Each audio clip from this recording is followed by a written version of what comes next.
You ask Tiger to solve. This deals with linear equations with one unknown. The final result is x equals 7. Let's solve it step by step.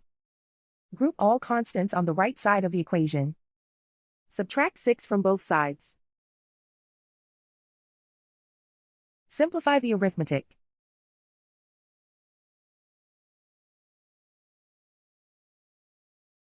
Isolate the x. Divide both sides by 12. Simplify the fraction. Find the greatest common factor of the numerator and denominator.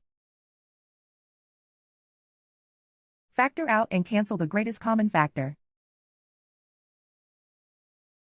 And so the final result is x equals 7.